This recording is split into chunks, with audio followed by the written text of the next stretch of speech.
President Uhuru Kenyatta has called on governments, development partners and international financial institutions to work together in dealing with the ravages brought about by the Covid-19 pandemic. President Kenyatta said the global bounce back will not be enough without the involvement of Africa and that the continent must be supported in its post-Covid-19 recovery plan. President Kenyatta, who spoke Tuesday during the second edition of the Kusi Ideas Festivals, noted that global bounce back will not be swift enough unless development partners and international financial institutions support African governments in their post-Covid-19 recovery plans.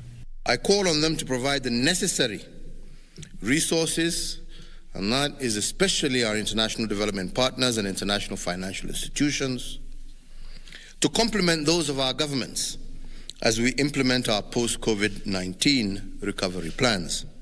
The president challenged African governments to consider responses that do not just seek to address direct and immediate impacts of COVID-19, but also those that result in wider sustaining of systems for the well-being of citizens. The current situation is not merely a crisis, but one which has provoked nations to rethink and to come up with new, innovative ways of building our nations for survival. Fostering agility within our MSME sector will be instrumental in our Build Back Better programs. Separately, President Uhuru Kenyatta has urged young Kenyan scientists to focus on coming up with cutting-edge innovations that will help thrust Kenya into global scientific stardom.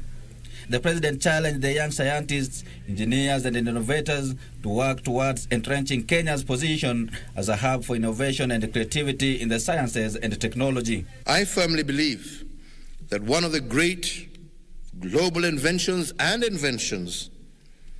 will be one whose roots lie in the fertile soils of this exhibition. As the patron of Young Scientists Kenya, President Kenyatta expressed pride on how youngsters have adapted to the challenging circumstances occasioned by the COVID-19 pandemic. I am encouraged to note that the participants represent the full spectrum of our diversity as a country and as a continent.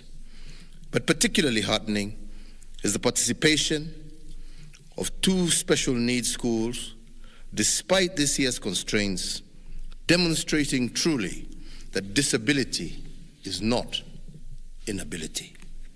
2 outstanding innovations that emerged during the event are currently being reviewed for intellectual property protection by the Kenya Industrial Property Institute. Wycliffe Okech, Channel 1 News.